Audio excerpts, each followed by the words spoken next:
Some people tell you that people of color don't travel, that we don't run with the bulls, that we don't celebrate Holi in India, that we don't cliff dive and rock climb. And I tell you that there's over 11,000 of us as a community in the Nomadness Travel Tribe all around the world.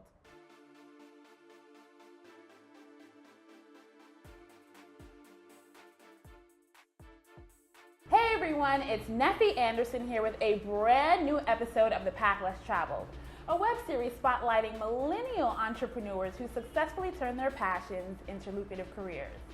Today's guest is travel expert, photographer, and crowdfunding guru, Evita Robinson. Now let me give you the rundown on Evita, okay?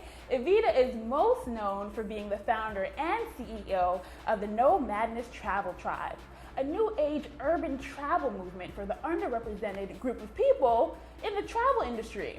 Now, with over 11,000 members, did I get that right? Yes. Over 11,000 members?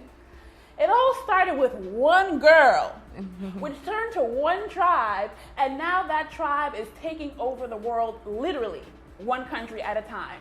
Now, Evita's innovation in the travel space has garnered the interest and attention from outlets such as Mashable.com, the New York Times, MSNBC's Melissa Harris Perry Show, and now the Path Less Travel series, y'all. Yes, thank you. Now, I gotta warn them because I know this interview gonna be juicy, so I need you to make sure that you tweet using that hashtag TPLT series. You're gonna be watching. Share with your friends. Don't be stingy. Now, for the people that don't know about how this all began, just give us like a quick little synopsis of like how this started. Nomadness, kind of like in a nutshell, started from me being a 3-time expat. I was living particularly in Japan at that time, had a million teaching jobs, was bartending, which was really interesting.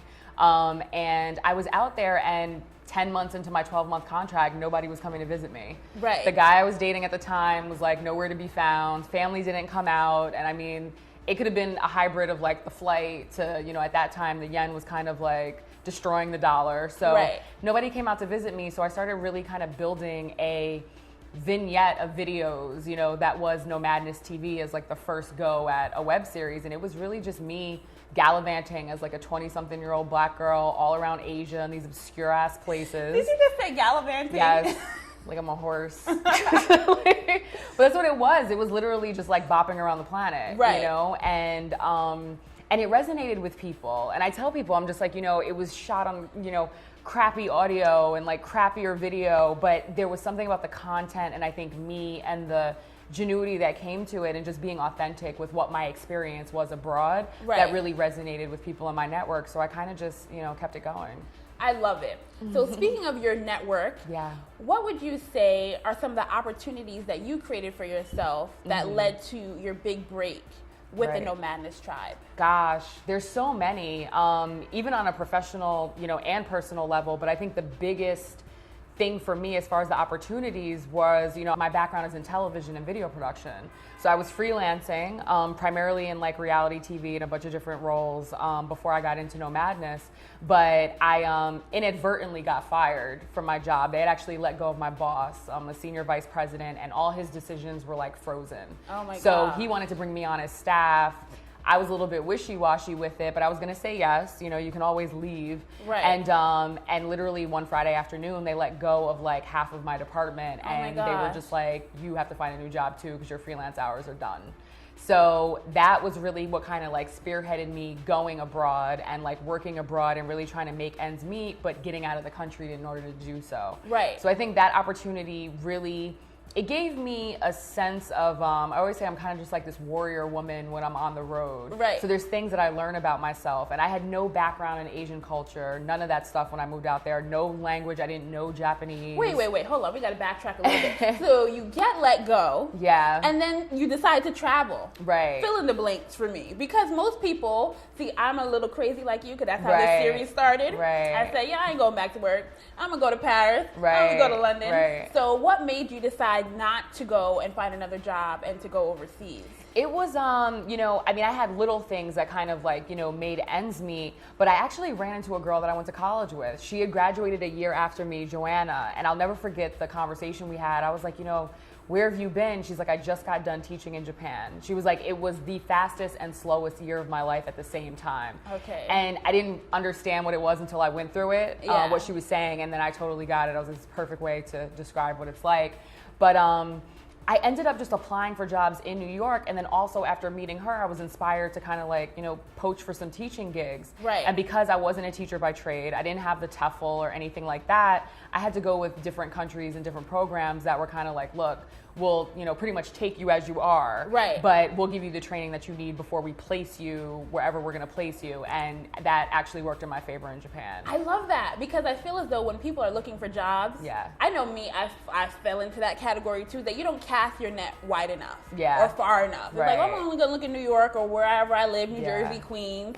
But overseas is where that's popping. Okay, there's a job waiting for you overseas. Right. So, you never know. With your background in film and video production, TV and video production, what was your dream job that you thought at the time when you were going to college? I wanted to be a producer. Okay. Like that producer and like VJ, you know, television host. I could see that. Everybody in college was just like there was a couple people that I kind of got like quote unquote pegged for, and it's funny because one of them I know now, Amanda Seals. Yeah. Like formerly Amanda Diva. Okay. She, I remember being on VH1 and I would be in college, and you know, we were like pretty much, me and Amanda are not that far off in age. Right. And once we like met, and I've done some photography stuff for her, but we're just cool, and we have mutual friends in the same network. Right. But it was like I wanted her dream, like she was my dream job. Right. And it was just one of those things that, you know, once I got into television production, I think the being in front of the camera and the comfort level there, and being opinionated and, you know, articulate, but always having something to say, that never left. So, you know, that's kind of morphed now into the Nomadness Project web series that we have, you know, co-executive produced by myself and Issa Rae. Yeah. But it also just kind of like forged this avenue for me to document what my life was actually like, you know, and it's unique, you know. There's not a lot of people. I mean, before then it was unique. Now I have like 11,000 other people that I know around the world that put travel as like a real substantial part of their lifestyle. Right. But back then it was just like unheard of, especially for people of color. Right. Yeah. And so talk to me a little bit more about the Nomadness web series and how that came about, because Issa Rae is kind of a big deal, just like yourself. I love Issa. I love Issa. She's like exactly how I think people would picture her being, from like awkward black girl and stuff. She's just an absolute pleasure.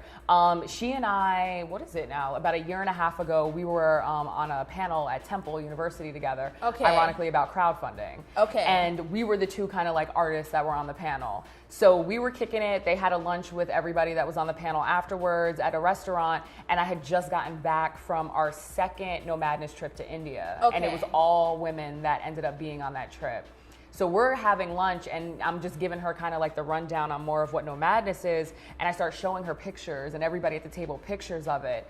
And it was just something where we resonated. We exchanged contact information, and I want to say if we met in like August of that same year, I sent her a message while I was literally at the airport on the way to Samoa. We had a Samoa Nomadness trip. And I was like, hey, have you ever thought about the idea of having like a reality show on your YouTube channel? And like literally before I got back from that trip, she had hit me back and was like, I think it's amazing. And I think what you're doing is amazing. Let's figure it out. And I had just started casually shooting on the Samoa trip. I was shooting under the impression that it was going to turn into like a promo. Just for the trips, like a recap, something for the people that attended it. And it ended up being like this intricate story, because where we stayed in Samoa was where the 2009 tsunami hit. So we were literally like on that beach, and we're hearing stories from people that lived there. Our driver lost 2 of his children in the wave, and it just became this just full and deep conversation and really a documentation of what had happened there. And that story kind of unraveled naturally, and that became kind of like the genesis and like the first and second episode of the Nomadness Project with Issa. Wow. Yeah. That's amazing. Yeah. And so was there any prior thought to sending that email? No. Wow. There wasn't, because I mean, I had like Nomadness TV, which was like me, again, you know, crappy audio and video in Asia. Right. But I didn't know that it was going to turn into something that was more like tribe focused, you know, and that's been a personal metamorphosis for me. Everything in the beginning was like Evita, and then it turned to like tribe. And it was once I got the focus off of myself and really put it on building a greater community, that was when everything just, you know, took off. Ooh, I love it. And it's beautiful. It's really cool to watch. I feel like a puppet master sometimes, kind of like sitting back and, you know, seeing how it maneuvers itself. Right. Yeah. So what do you know now about the travel industry that you wish you knew when you first got in it?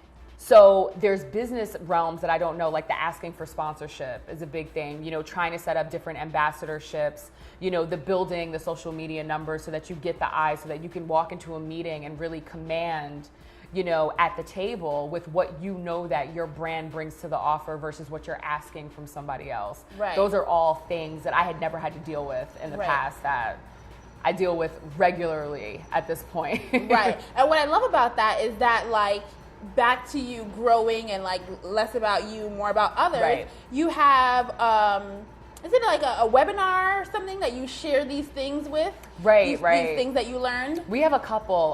Two of them that we've put out in conjunction with Ariel Loren, who is one of my tribe members who's currently based out of Miami. But she's an awesome like digital marketer and digital strategist. So we have 2 webinars. One is Touring for Startups, which was awesome. And that speaks to kind of like what we went through in pulling off the RV tour in 2013, which is a lot. And then we have Crowdfunding Mastermind, which is the one that I think is probably more well known out of the 2, and that's literally like us breaking down everything it takes to have successful crowdfunding campaigns.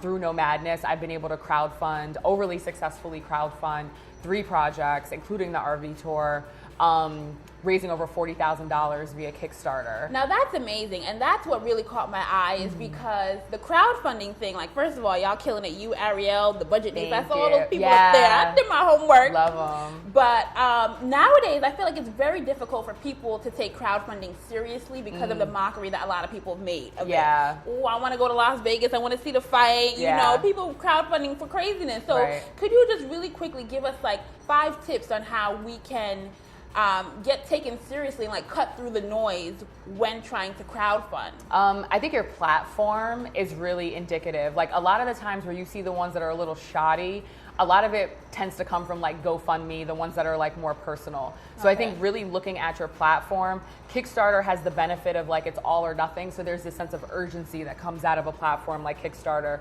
Indiegogo, I would say, is kind of like the second runner up.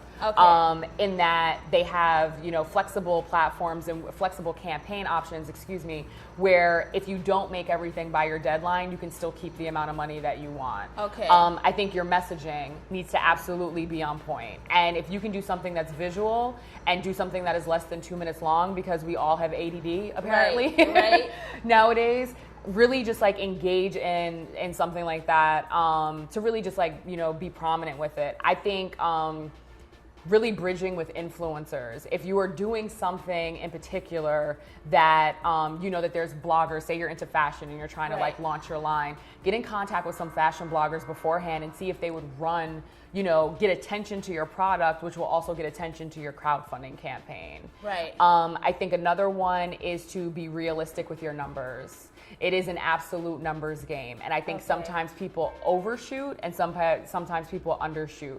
Statistically speaking, if your first campaign is somewhere under $10,000, you're more likely to succeed with that campaign than if it was over that. And I've seen some people come out of the woodworks with like a $50,000 campaign, and it's just like, how the hell do you think you're really about to do this? And I would say the other thing is you have to build your audience beforehand. I really do think that that's really important, because social media, email marketing, all the different ways that you're going to be marketing your campaign is it's all a part of your network, and you need to build that network and have that network in place before you start doing that. You don't want to be running a campaign, asking people for money, and building a network at the same time. It just doesn't work like that. That's very true. Yeah. So would you say that the building a network part is part of the reason why startups should think about going on a national tour? Because I feel as though you would think that doing a national tour would be an additional expense. Right. As a startup. You want to wait until you get more established. So how does that tie in to, you know, being something that you need to do earlier on rather than later on? I don't. When you take on a tour, it's very extensive. There is a lot that goes into it, and I really recommend that people have a team in place before they do something like that. Right. I mean, we, like, in the Touring for Startups program, like, I mean, we get down to, like, budgeting and scheduling and, you know, copies and examples of what our decks look like when we pitched. You know, we had Hotels.com come on for sponsorship for that. Right. It's like really getting into the nitty gritty. There's a lot of work involved in that.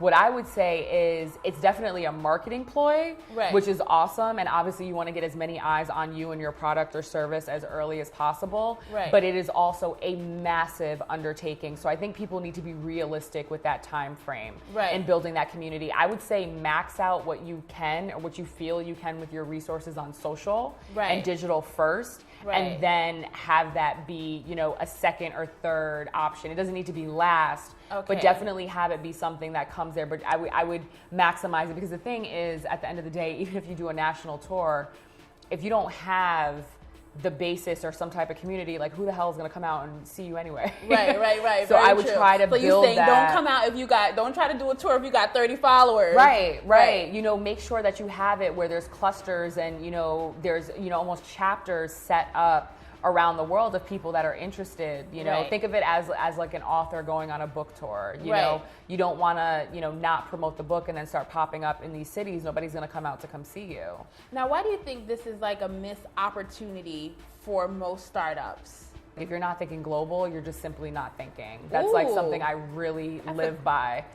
Yeah, and it's true. Yeah. And so I think if they really take the time to look and branch outside of themselves, everybody wants to start. And I think maybe part of it is just fear. Right. There's a comfort zone with, like, you know, your locality, your friends, your personal network, your family. Right. But when you come outside of yourself and it's really about getting eyes shined on you from strangers, you know, from press, from, you know, outer worldly things that you can't really control and that you don't know about, I think it freaks people out a little bit. But it's, you know, it's a really awesome avenue to kind of explore to, you know, for growth. So what would you say is one thing that most people don't know about your journey to where you are now, especially since a lot of it has been documented on video or through social media? You've been very transparent with the journey. That I hear no a lot more than I ever hear yes. So, and I don't necessarily look at it as like failures, but they're milestones and stepping stones. I tell, like, people all the time, they're just like, our fearless leader, Evita, and I'm like, y'all really got to stop saying that. And because the thing is, like, I'm not fearless. I'm actually probably more terrified than them, because I'm somebody that, despite my fear, kind of like bulldozes through whatever I need to get done anyway. So I'm facing it, you know, rather than just like sitting on autopilot and dodging it. Right. So I think just understanding that, you know, fear is this component that everybody has, but it's about, you know, continuing despite having it, you know, and really just like using that. But I feel the same things that everybody else feels. Right. So what would you say are some of your fears that you kind of have to bulldoze through and just be like? I mean, I think it's more situational when it comes to Nomadness. Okay. It's definitely like, you know, pitching certain people, approaching certain people about what we're doing. You know, anytime you start talking about money, everybody's blood pressure goes up. Yes. So it's like, yes. You know, just being mindful and understanding that, you know, and sometimes, and this is where it gets really tricky for me, is like Nomadness is literally equal parts community and business. And sometimes I have to make business decisions that piss off the community. And I don't like that, but I have to do it because it's the position that I'm put in. What's an example of that? Kicking people out of my group. You know what I'm saying? Yeah. Just, and that's a big thing, and it gets touchy with certain people. Right. And they have to understand that it doesn't come from, it's not a personal thing, it doesn't come from a personal space. This is a business, and at times people have to really respect it as such, and sometimes I have to like pull the ground from underneath them to remind them of such. Right. And and it doesn't necessarily rub everybody the wrong way. Like, there are people who love Nomadness, and I may not be they may not be my biggest fan. And then vice versa, there's people that love me and Nomadness may just not be their thing. And it's fine. Either way, there's no love lost. But I think that balance beam of business and community, because when you talk about community, there's a lot of emotion that gets wrapped up in it, and you know, you have to deal with both. Right. So what would you say was your last career low, and how did you bounce back from that? The biggest low that Nomadness has had, period, and it happened in January of this year, was the Panama accident. I don't know if you know this, but there was, not on a Nomadness trip, but my members, they live all over, they go on trips, you know, even outside of ours. And there was about 30 of our members that went to Panama on a real, like, you know, sail fair that they have every MLK weekend. And this past January, there were 13 people, 12 of which were Nomadness members. They went on a day excursion outside of Panama City. And on the way back to one of my members' houses, like, their parents had like cooked and was like welcoming the tribe to Panama. They actually got into an accident in which their van went over a cliff. Oh my God. And there was 13 people in the van. 2 of my members died, and the rest of them were all in Panama City in different hospitals scattered. And I was one of the first people that they started to communicate with at the scene. Like, I literally remember getting the disjointed messages from my member Jerry on the scene, like, you know, Evita, like, we've been in an accident, it's really screwed up, like, I don't know if everybody made it. And putting my team on standby, and over like 3 hours, I started to watch this unravel, and I'm on the phone with like the embassy. You know, Callie, who's my trip coordinator, speaks fluent Spanish and Portuguese, so she's on the phone. And I made the decision that night. I was like, I have to get to Panama tomorrow. Like, I need to leave. And so I ended up flying down to Panama the very next day. Callie met me there, and then another guy, Macario, on my team met us the day after. And literally for 3 days, nonstop, we were in and out of hospitals, checking on people. We were trying to find, you know, bodies, like, where are they, so we can tell their parents, like, what. It was the most insane situation. I would never wish it upon my, you know, gravest enemy.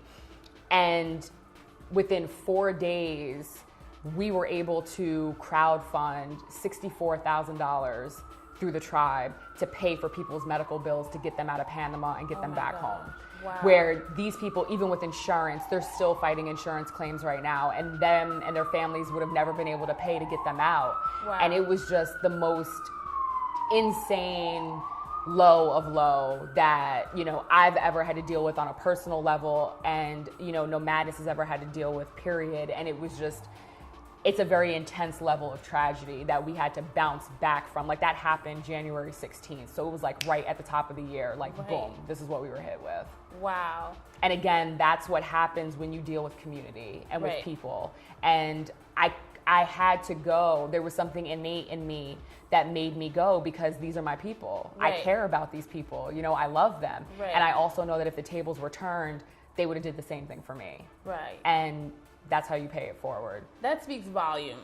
Because, first of all, I'm sorry that you had to go through that, and they had to go through that. But I'm so happy that you guys had each other. I mean, wow.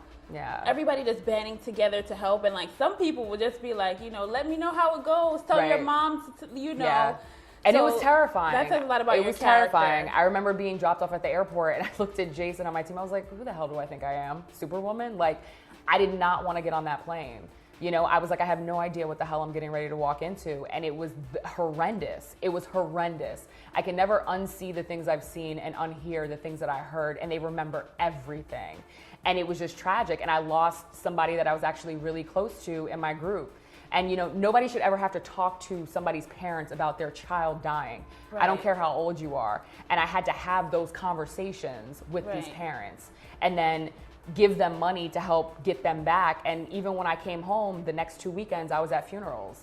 You know, I went to the funerals and everything. I was there, and I needed to be there for me and for them, and to let them know that, like, you know, it's bigger. And that's where the branding and the loyalty comes in. Is just like, people know that I started this from my heart, and that my heart has always been in it, and it always will be in it. And they have seen it in some extreme circumstances, particularly this year. Wow. Yeah. I just need to take a breath. Like, yeah, it's a lot. Wow. Yeah. But the loyalty and the love, you could see it. You could feel, like I could just feel it just with you telling me that story. Yeah. It's amazing. Thank you. You built quite a tribe. So I don't want to forget you guys out there, the good Nomadness Tribe people. So we posted a question on social. Right. Should I check my phone? Or Yeah, I got it, girl. Okay. I'm going to see what they want to know because we can't leave them out. Okay, so at Mr. Carey _on wants to know, can you talk about the decision to be self-employed and how you support yourself solely on Nomadness? So we discussed the first part of that question earlier on. Right. But you can tackle the last part about how you support yourself. Right. And that's Khalif. I actually know who that is. That's one of my members. Okay. I know so much of them. Like, my brain is like a tribe Rolodex. When I hear countries, I think about the people that I know that live there. Oh my goodness. Yeah, I mean, for me, I think I always knew even younger that I was not going to work for somebody else for the rest of my life. Right. So I didn't know what that was going to look like by any means. Right. But I knew that it was going to have to take shape some way, and it ended up being, you know, the travel realm and what I built with Nomadness.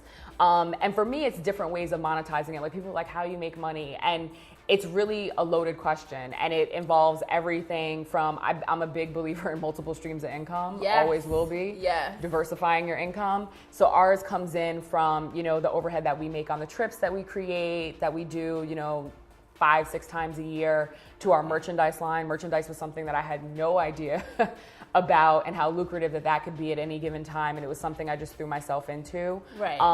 You know, the sponsorship that we get for a lot of the projects that we do, things like the conference and stuff like that. Our events, we have major events during the year. Our big anniversary party that always happens the last weekend of September in New York. Yes. Yeah, which like hundreds of my members fly in from all over the world, and we like, you know, just party it out in right. New York, which is really dope. And we have some other stuff that's coming. You know, when we phase off and get into our own site, it's going to become a membership fee site. So the best is really yet to come, I think, in that realm. Right. But we've done pretty well. We've done pretty well for it. I love it. So for someone out there that wants to create those multiple streams of income, do you have any advice? Start with whatever your passion is, because the thing is, once you take that step into entrepreneur, it gets real sticky real fast, especially in the beginning. Right. And if you don't have some type of financial nest egg, the thing that's going to get you over the hump is the passion that you have for whatever you're doing. Right. Because if you aren't really into it that much, as soon as you hit the first roadblock, it's over for you. Right. You're going to be done, and you're going to run back to whatever your job was, and that's going to be it. So I think that you really innately have to start there. I also think people get stuck in like analysis paralysis of their ideas, yes. right? You know, yes. like they'll analyze it to death and then they don't do anything. Yes. And that is just as dangerous as, you know, it's more dangerous than trying something and quote unquote failing at it. Right. So I think people really need to get themselves out of analysis paralysis and understand that there's no such thing as perfection. Right. Perfection is a journey, and it changes and it morphs. Your vision changes. It's not this, you know, elusive destination right. that people kind of view it as. Perfection is a journey, and that's what I got. You guys got that. Perfection is a journey, people. You just don't show up and get it, okay? Right. And so, talk to me about how you're using social media to further develop your brand. Yeah, I mean, we started on social media. Yes. Everything was with Facebook. I say that, like, you know, if the internet was a geographic location, Facebook would be the capital. Oh. And so to be able to start with that as like kind of the nucleus and branch out from there, there's so many people, and everybody's on it, you know, right. for an extent of their day. So, I mean, social media is really everything. If social media wasn't here, Nomadness wouldn't be here, and I know that. Right. But in leveraging, it's like, you know, I'm big on owning our narrative. That's kind of like a theme that I've had this year. Owning your narrative, owning your story, and with us, we're able to do that visually through, you know, YouTube with Issa and the Nomadness Project web series. We're able to do that through like awesome photos where you see us at meetups and our members on trips through Instagram. Right. You know, through the live feeds that we do on Periscope. Like, we love Periscope as a platform as well. So there's a bunch of different ways that we leverage it. We kind of, you know, we taste test everything and just use what really works for us. I heard that you're working on a book. You got Yeah, any updates on the book? You got a name? What you gonna tell us? What you gonna do? I definitely can't tell you the name. Oh, so why you even try decided like, oh, it may maybe change. Okay, yeah, all it right. may change. But yeah, I'm in the last chapter of my first book. Oh my gosh. Okay, so what is the book going to be forever. about? Tell us what you can about the book. Right. We're excited. So the book is really about kind of like being a creative and like thrusting yourself into the business world without having that business background. And it's the underlying case study is Nomadness and how I've grown it as like a grassroots movement, you know, Right. internationally. But it's like, it's definitely got takeaways, and, you know, the chapters are really wrapped around kind of like, you know, metaphors for travel, but really what people are going through as they start to excel and kind of take off and build the team. And it breaks down everything from building the team to building our ambassadors to, you know, having no money but starting, you know, anyway, and in despite of it, analysis paralysis is in there. Yes. Just touching on a lot of these key points and things that I went through and being honest. And this book has been like 2.5 years in the making. Wow. Because I'm such a creative. I would get into this fight between right brain, left brain, and this is partially like my push and pull with my agent. Yeah. But I remember I was dating someone, and he told me, he was just like, "You're not going to finish your book right now." And I was like, "How dare you? You insupportive." Yeah. Like, you're supposed to support me. I'm getting this done. And he was like, "No." He's like, "You're not doing it." He's like, "And you want to know why? Because your story's not done yet." And this was like 2 years ago. Okay. And I was just like, whatever, you know, I can't believe you said that. I'm offended. Right. You know, like I've been working so hard on this. But then I left the book alone for like almost a year. And then Panama happened. Okay. And now there's these real life scenarios that I think have made the book so much stronger that have just happened. It's like now I can talk in my book about what happens when everything hits the fan and you're in a foreign country. Right. You know, what are the tips that I can give you to make sure that you protect yourself, you know, even when you're abroad? You know, like there's just things that weren't even on the radar before these life events took place. And I just think it's a much stronger book now. So I'm not rushing it, but I am finishing it. It's going to be finished before Christmas, and that manuscript is going to be sent to my agent, and we'll kind of see what the universe has in store from there. I love it. So hopefully 2016. Yeah, I would love that. And you haven't discussed like any channels of distribution as yet? Not as of yet, but I am going the traditional book route. I do so much on my own and self-fund and all that stuff. It's like, look, where I can get help, I want it. So, right. Yeah, I have an agent. I'm not rushing it, but I'm gonna finish it. I love it. You just got all these little quotes that you just read. Sound bites. Yes, it's actually kind of weird. No, I love it. I love it. I'm just reminiscing and loving on that. Is there anything else that you're working on or we can expect from the tribe? Yeah, 2016, we're like halfway through building our app, which is kind of just like a play on time and money. But it looks beautiful for what we're doing with it. I'm not going to spill the functionality right now, but it may be a little bit different than what people are expecting from us. The book, we're launching season 2 of the Nomadness Project with Issa Rae in the first quarter, probably sometime in January. Okay. I have a lot of editing to do from our trips, but yeah. We got a lot of good stuff coming and a few surprises. I love it. I'm super excited. And we're bringing the conference back. That was another thing. Yes. So it's going to be last weekend of September in New York. We're going to bring NMDM back. We sold out of it, and it was just an amazing experience. So it's going to come back for 2016. Woo! Yeah. We're loving it. Yeah. Well, on behalf of everybody on the other side of that screen, I just want to thank you for having the courage to turn your passion into your career. I appreciate that. Thank you. No problem. Now, if you guys enjoyed this interview as much as I did, I need you to let me know it. All right? Don't be stingy. Don't be cheap. I need you to like. I need you to comment. I need you to subscribe. I need you to share to all your social media platforms. And then, check out the Nomadness Travel Tribe. Until next time, bye.